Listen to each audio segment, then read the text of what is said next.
Bonsoir, bienvenue à Atelier Librairie, le livre voyageur, animé par Fabienne Roch et moi-même, Bruno Lalonde. Nous sommes à Montréal. Alors voilà, tout est accompli, enfin. Le passage que je vais vous lire est consacré au Marquis de Sade. Mais avant, il y a mon ami Dave, connu également sous le nom du Huron, qui me demandait mon avis ce matin sur un projet de l'Union des écrivains québécois, l'UNEC, qui souhaite être reconnu soit reconnu au même titre que les artistes. Alors que le statut professionnel des écrivains soit équivalent à celui des artistes. Dit autrement, qu'il se constitue en syndicat. Alors, semble-t-il, la majorité des écrivains sont, en tout cas membres de l'UNEC, sont d'accord avec cela. Et je dois confesser ici que je n'ai pas d'opinion vraiment sur la question.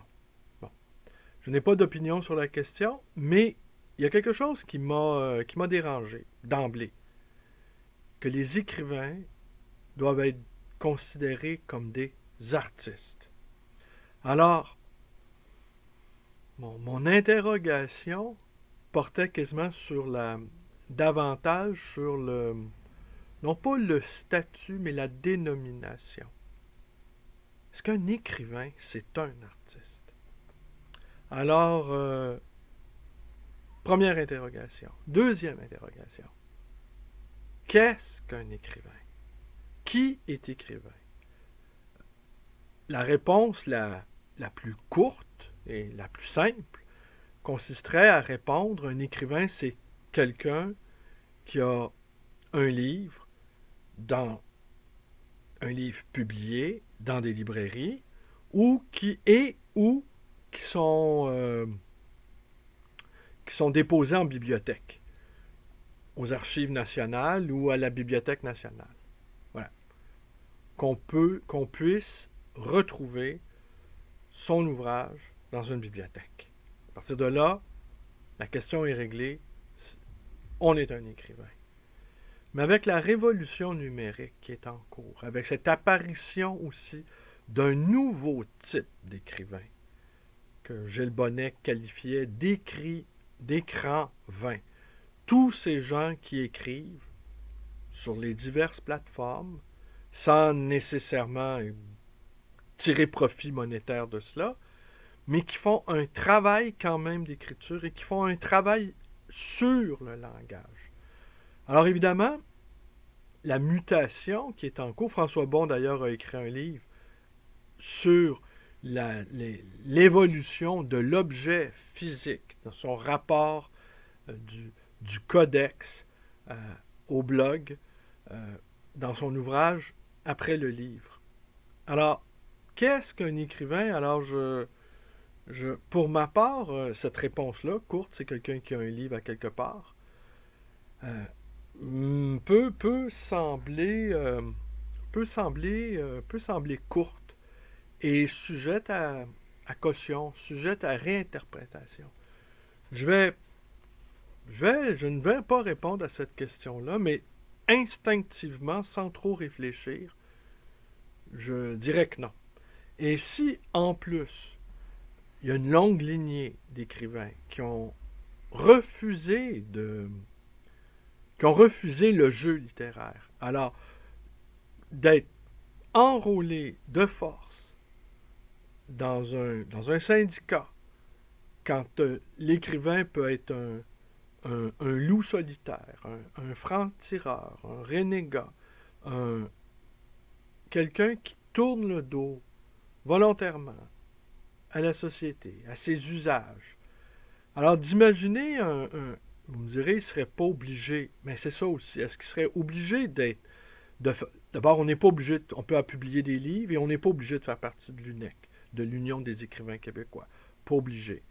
Mais avec un syndicat dûment constitué, est-ce qu'il y aurait obligation à partir du moment... Bon, c'est des questions, je vous le dis, je ne les ai pas creusées. Et Alors, mais là, je ne vais pas tasser deux ouvrages. Je vais vous montrer les deux ouvrages. Je sais pas si je vais vous en parler immédiatement parce que je voulais vous parler d'un autre livre dans les prochains jours. Mais assurément, cette question-là de mon ami le Huron, elle m'a interpellé. Mais instinctivement, il y a quelque chose qui m'a dit, un écrivain, c'est pas un artiste. Alors, ça peut être... Mais, et là, la deuxième question, la question qui sous-tend la première question de base, c'est, mais qu'est-ce qu'un écrivain? N'est-ce pas? Euh, Est-ce qu'on peut être écrivain après avoir publié un seul livre? Est-ce qu'on peut être écrivain? Est-ce qu'on peut être un, un, un, un auteur qui se publie lui-même? N'est-ce pas? Vu que toute la chaîne du livre est modifiée maintenant, bon, est-ce qu'un écrivain qui voit son livre apparaître sur les rayonnages d'une librairie peut juger mission accomplie quand on sait que l'immense majorité des livres publiés ne se retrouveront pas en librairie? Et quand même se retrouveraient-ils sur les rayons? Ils vont y faire un très très court séjour de quelques semaines à peine. Et pendant quelques semaines, l'écrivain pourrait constater son existence sur les rayons d'une librairie. Mais ça ne dure pas longtemps. Et après, il retourne dans l'ouvrage retourne dans les entrepôts et le temps de vie d'un livre dans un entrepôt va en diminuant. Parce que, évidemment, l'impression à la demande, qui est, à mon sens, l'avenir de la publication, l'impression à la demande, on ne gardera plus, on ne conservera plus d'inventaire. Et c'est même les distributeurs vont rester probablement, très certainement, nécessaires pour les ouvrages de très, très, très, très grande diffusion. Guillaume Musso, Marc Lévy, mais est-ce que Marc Lévy ou Guillaume Musso sont des écrivains? Au sens où on l'entend, c'est-à-dire un travail sur l'écriture. Est-ce que ce sont des artistes également? Bon, je n'ai pas la prétention de répondre à toutes ces questions-là, mais le, le livre lui-même est appelé à être transformé. Bon, vous savez, moi, je prétends que le livre est un arrachement au virtuel. Bon. Et c'est dans le virtuel presque totalitaire dans lequel nous sommes. Le virtuel prend toute la place. Mais le livre, lui, il résiste. Et les, les, les apôtres du tout numérique avaient prédit la disparition du livre. Mais le livre ne disparaît pas parce qu'entre autres, il y a encore des libraires, là, je ne parle pas des libraires d'occasion, mais il y a encore des libraires qu'on qualifie d'indépendants. Bon, vous connaissez aussi, mais il n'y a pas vraiment de libraires indépendants, en tout cas au Québec. La, la plupart des libraires agréés, au fond, jouissent d'avantages euh, financiers qui ne sont pas considérables, mais ont un coup de main de l'État par des subventions indirectes, l'informatisation, par exemple, de leur inventaire, ou encore l'obligation qui est faite aux institutions scolaires d'acheter des livres sur le territoire dans lequel est installée la librairie en question. Alors, dans certains cas, il y a même certaines librairies ne sont pratiquement que des comptoirs entre le distributeur et l'institution scolaire. Les livres passent en transit, disons, et parfois même pas, vont directement du distributeur à l'institution et au passage, le libraire se prend sa commission. Alors oui, est-ce que ce sont là des vrais libraires? Encore là, c'est la même chose avec qu'est-ce qu'un auteur, bon. Mais vous voyez, les contours, les définitions peuvent être très floues, très poreuses, et je ne suis pas convaincu personnellement. Je ne suis pas convaincu de cela. Je peux comprendre que ça a quelque chose de rassurant, mais si aussi on... Parce que, est-ce que c'est un vrai métier? Pour vous donner un seul... J'ai quelqu'un dans mon entourage qui avait calculé le temps que ça... Le temps que lui prenait... Le temps que ça lui prenait pour écrire un livre et ses droits d'auteur. Et il en était arrivé à la conclusion qu'il travaillait pour moins que le salaire minimum. Et pourtant, cet auteur-là a écrit des livres d'assez grandes, avec des tirages, somme toute, assez corrects, disons. Mais qu'en est-il des essayistes? Qu'en est-il des poètes? Mais les poètes, ils peuvent se reprendre dans le cadre d'activités, des lectures de poésie dans les divers festivals. Mais l'essayiste ou l'auteur d'un ouvrage de philosophie très, très, très, très pointu, c'est bien, bien, bien en dessous du salaire minimum. Et plus un écrivain consacre son temps à son écriture, j'allais dire art, mais plus un écrivain donc consacre son temps à son art, plus il est pauvre. Alors, est-ce que la question de se retrouver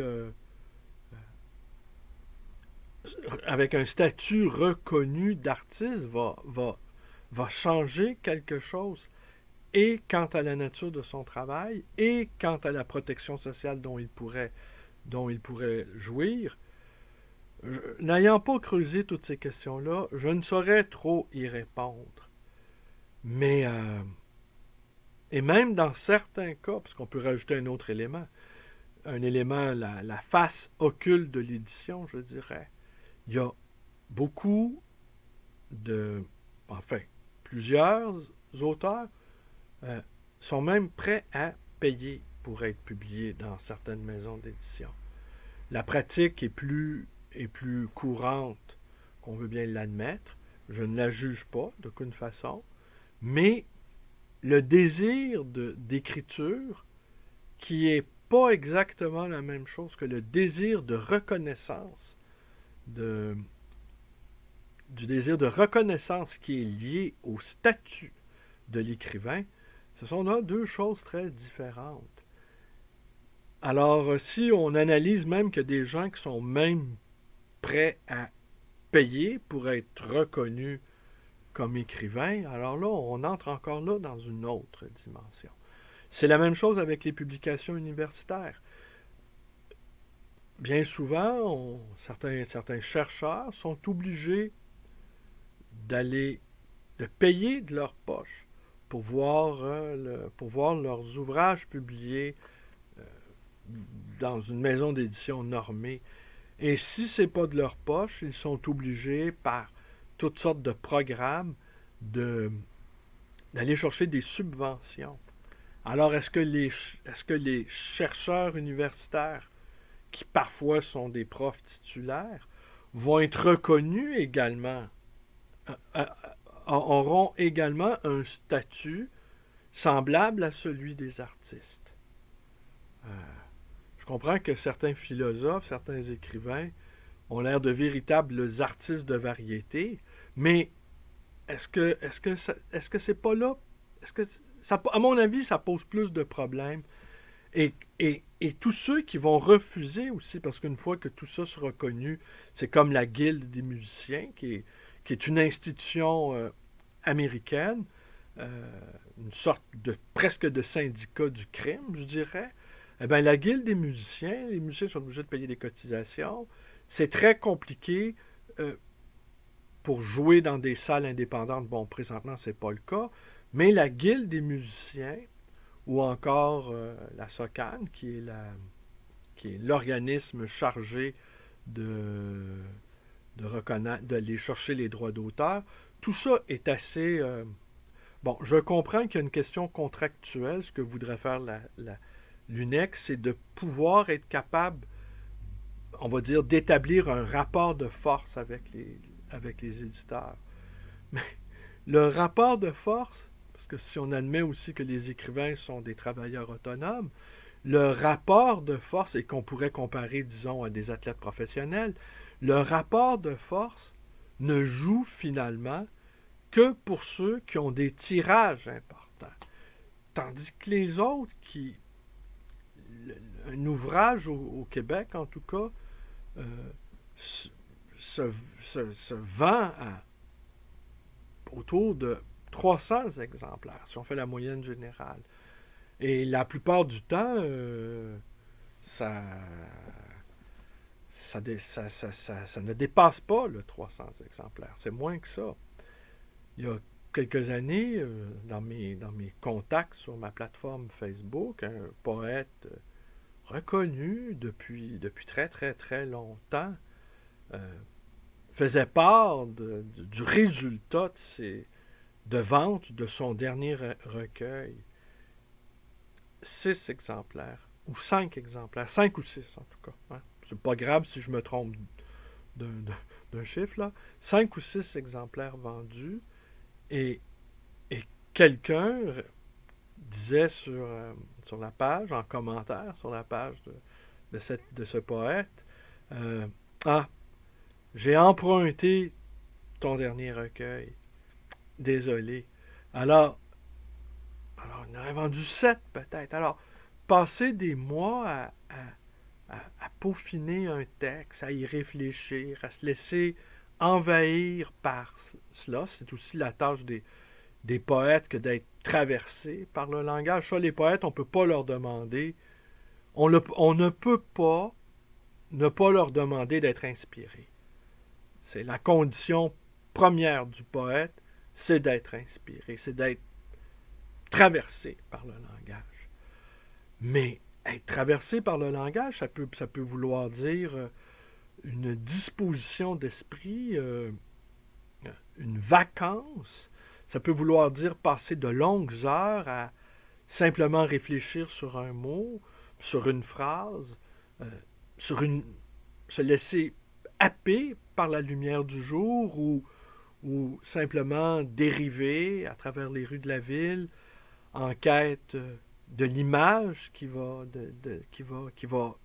amorcer le texte. Je vous ai déjà sans doute raconté cette anecdote concernant l'inspiration. À mon ancienne librairie à Côte-des-Neiges, j'avais un chercheur universitaire qui était visiblement aussi un artiste, en tout cas, qui, quand il était en panne d'inspiration, il venait à la librairie et il jugeait que les titres sur les titres des livres, eh bien, enclenchaient dans son esprit une sorte de petite mécanique qui lui permettait de dégager des moments d'intuition. Alors, en panne, il venait se ressourcer dans la librairie, et là, tout à coup, les titres se chevauchant, se répondant, se renvoyant l'un à l'autre, le mettaient dans une sorte d'état d'esprit, dans une sorte de transe, et qui lui insufflait l'élan nécessaire pour reprendre le cours de son texte. Mais est-ce que ça, c'est tout le travail de l'écriture invisible, tout le travail de l'écriture sans écriture, à proprement dit, est-ce que ça vaut quelque chose? Il m'est d'avis que les choses qui valent vraiment quelque chose aujourd'hui, eh bien, ne coûtent absolument rien. Alors, je ne sais pas, Dave dit le Huron. Sans doute que je soulève 10 lièvres à la fois et que je tourne autour, mais il y a quelque chose qui me dit, en tout cas, j'espère, en tout cas, si si l'UNEC réussit à obtenir gain de cause, j'espère qu'il va se créer nécessairement une catégorie d'auteurs qui ne voudront pas être embrigadés dans un syndicat. Et quel sera le rapport avec ce rapport de force-là? Est-ce qu'il y aura de la coercition? Parce que si en plus là, les écrivains commencent à user de persuasion musclée ou d'avoir de la possibilité d'user de représailles à l'égard d'un collègue dédaigneux, oublieux, indifférent ou même contre, hein? Parce que je reviens, c'est cet ouvrage-là, les écrivains contre l'écriture.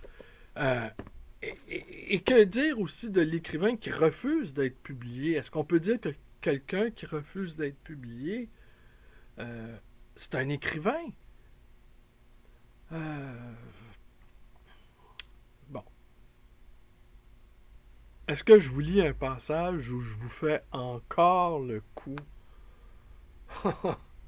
Vous savez, hein? Demain, le gouvernement québécois va annoncer un allègement du confinement. Semble-t-il, nous allons rouvrir le 8 février. Semble-t-il également, le couvre-feu va être prolongé pour probablement toute la durée du mois de février.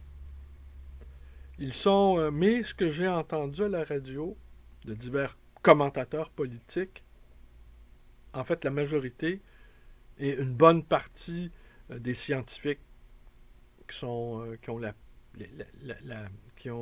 compétence pour juger de la crise sanitaire, semble-t-il, ce ne serait pas une très bonne idée. Il vaudrait mieux un confinement dur, brutal, hermétique, pour enfin venir à bout de cette saloperie. Mais là, c'est cette espèce de jeu d'équilibriste qui fait que ça n'a plus de fin. Et en laissant les trucs ouverts, alors beaucoup disent que ça va permettre l'arrivée des divers variants. Puis d'ailleurs, quand on pense à la grippe espagnole, il y a quelque chose là-dedans aussi, hein? La grippe espagnole, le variant sud-africain, le britannique, qui est vraiment, semble-t-il, les Britanniques sont assez maris par cela. Et je ne peux pas m'empêcher de faire un lien entre le Brexit et l'anathème qui est jeté sur tout un peuple en nommant un virus tueur, en lui donnant le nom d'un peuple. Moi, en boutade, je dis, s'il y avait le variant québécois, parce qu'au Québec, il y a eu 20 000, il y a eu jusqu'à aujourd'hui, 1er février 2021, il y a eu 10 000 morts au Canada, dont la moitié au Québec, et le Québec ne forme que 25% de la population canadienne. Il me semble là que les possibilités qu'un variant québécois fasse son entrée. Et je m'étonne encore que la xénophobie canadienne à l'encontre des Québécois n'ait pas encore percolé là-dessus. Et ça serait bon pour la cause indépendantiste, que tout à coup, le Canada veuille se débarrasser du variant québécois. Qu'est-ce qu'on ne ferait pas pour se sortir de ce pays-là? Hein? Qu'est-ce qu'on ne ferait pas? Alors, est-ce que Legault secrètement travaille à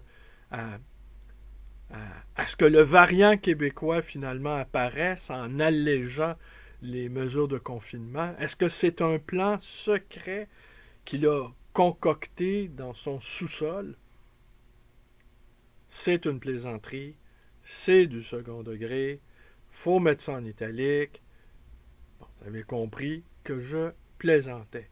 Et ça aussi avec le politiquement correct, ce qu'on appelle aujourd'hui la gauche régressive, mais qui dans les années 90, parce que cette gauche-là, ça fait quand même longtemps qu'elle elle travaille la question des minorités.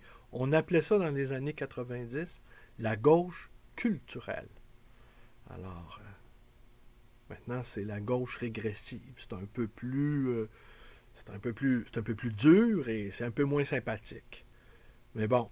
Alors, je vais potasser ces deux ouvrages de Nathalie Heinich, Être écrivain, création et identité, sur le statut de l'écrivain, et de Laurent Nunez, Les écrivains contre l'écriture de 1900 à l'an 2000, paru aux éditions José Corti, et quant à celui-ci, il est publié dans la collection La Découverte.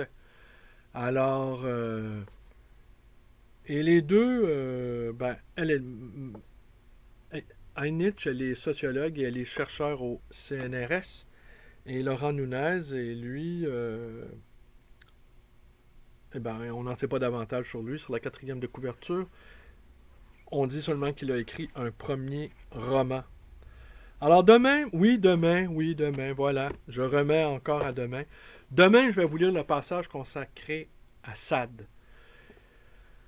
Ouais, Sade, il y a beaucoup de choses à dire, beaucoup de choses à dire sur Sade. Alors, je vous en lirai un passage. Et enfin, tout sera accompli. Je constate qu'autour de moi, il y a plusieurs personnes qui sont intéressées à lire cet ouvrage-là. Il faut se maintenir, en tout cas, ce que je peux vous dire, c'est que même si il y a que le confinement, en fait, n'est pas qu'un confinement aussi. C'est un confinement sanitaire, je veux dire. Et c'est un confinement également de la conscience. La conscience, elle est contrite, elle est enfermée, elle est ligotée, elle est... Ah, puis je dois aussi vous confier le divertissement, l'industrie du divertissement qui roule à tombeau ouvert, fait partie du problème aussi. Je vous ai fait partie du problème de l'enfermement, hein, n'est-ce pas? Et il y a quelque chose d'avilissant dans cette frénésie de se distraire. Je veux dire, on aura toute l'éternité devant nous pour se distraire, mais là, il y a quelque chose là-dedans de gênant, en tout cas, de cette quête du bien-être. J'aurais envie de vous parler de Gilles Châtelet. Bon, attendez.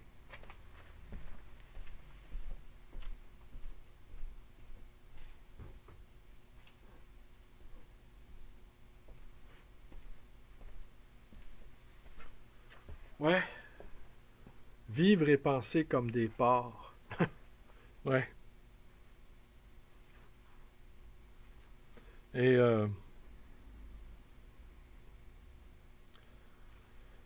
c'est pas... le titre est un peu rude.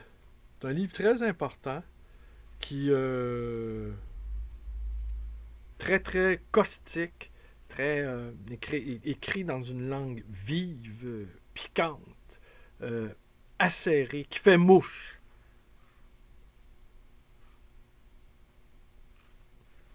Mais qui a pas... qui n'a pas connu, en fait... Gilles Châtelet, il s'est enlevé la vie au début de la cinquantaine, si je ne m'abuse. Alors, le sous-titre, c'est de l'incitation à l'envie et à l'ennui dans les démocraties marchées. Être passé de la chair à canon à la chair consensus et à la pâte à informer est certes un progrès, mais ces chairs se gâtent vite. La matière première consensuelle se transforme en une unanimité populiste, des majorités silencieuses qui n'est jamais innocente. À ce populisme classique se grève désormais un nouveau populisme, Yopi, un techno-populisme qui entend bien afficher sa postmodernité carnassière, prompte à digérer le best-of des biens et services de la planète. Vous avez compris que cette utilisation-là de mots anglais relève de la parodie, relève de l'ironie, je dirais même. Alors, le livre a été publié en la première édition, et puis en 98, et il est dédicacé, et non pas autographié, dédicacé à Patrick Baudet, à Copie Damonte, à Michel Cressol, à Gilles Deleuze, à Daniel Guérin, à Félix Guattari, à Guy Hockenheim, qui n'ont jamais accepté de vivre et de penser comme des porcs. Alors, une autre citation, tenez. Une autre citation de Georges Bataille qu'on retrouve en exergue. La vérité et la justice exigent le calme et pourtant n'appartient qu'aux violents. Dernière citation de Deleuze-Guattari dans Qu'est-ce que la philosophie? Les droits de l'homme ne nous feront pas bénir le capitalisme. Et il faut beaucoup d'innocence ou de rouerie à une philosophie de la communication qui prétend restaurer la société des amis, ou même des sages, en formant une opinion universelle comme consensus, capable de moraliser les nations, les États et le marché. Les droits de l'homme ne disent rien sur les modes d'existence immanents de l'homme pourvu de droits. Et la honte d'être un homme, nous ne l'éprouvons pas seulement dans les situations extrêmes, décrites par Primo Levi, mais dans des conditions insignifiantes, devant la bassesse et la vulgarité d'existence qui hantent les démocraties, devant la propagation de ces modes d'existence et de pensée pour le marché, devant les valeurs, les idéaux et les opinions de notre époque. L'ignominie des possibilités de vie qui nous sont offertes apparaît du dedans. Nous ne sentons pas hors de notre époque, au contraire, nous ne cessons de passer avec elle des compromis honteux. Ce sentiment de honte est un des plus puissants motifs de la philosophie. Nous ne sommes pas responsables des victimes, mais devant les victimes. Et il n'y a pas d'autre moyen que de faire l'animal grogner, fouir, ricaner, se convulser pour échapper à l'ignoble. La pensée même est parfois plus proche d'un animal qui meurt qu'un homme vivant, même démocrate. Ouais, Deleuze qui nous invitait à faire l'idiot, à faire semblant de ne pas comprendre, à une manière de ne pas se laisser prendre, une manière de ne pas aller au clash tout en sous-marin, en faisant notre vie. Ouais, faire l'idiot. Ici, je vous invite à faire l'animal. En fait, il nous invite, Deleuze et Guattari, à grogner, fouir, ricaner, se convulser, faire la bête, autrement dit. Alors écoutez, je ne m'attendais pas à vous parler de vivre et penser comme des porcs, mais je vais vous en reparler. C'est un délinquant.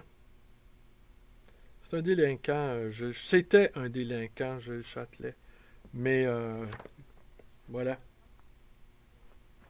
Alors c'est tout pour aujourd'hui. J'ai trouvé le moyen encore de me défiler. Merci, bonne soirée, mais je vous jure demain. Puis après, probablement, je sais pas si j'ai rien répondu à la question de David. Il jugeait que c'était une bonne idée que les écrivains aient un statut comparable à celui des artistes. Mais moi, la seule question que je me pose, en fait, pas la seule question que je me pose, j'ai pas aimé ce parallèle-là parce que parfois les écrivains, c'est pas des artistes non plus, c'est des prophètes, c'est des visionnaires. Dans certains cas, c'est même des criminels. Euh, et puis c'est quoi écrire un livre? C'est quoi avoir un livre dans une librairie? C'est quoi avoir un livre dans une bibliothèque? C'est quoi, euh, c'est quoi tout ça? C'est quoi tout ça? Je rajoute mes lunettes. Merci. Bonne soirée à tous.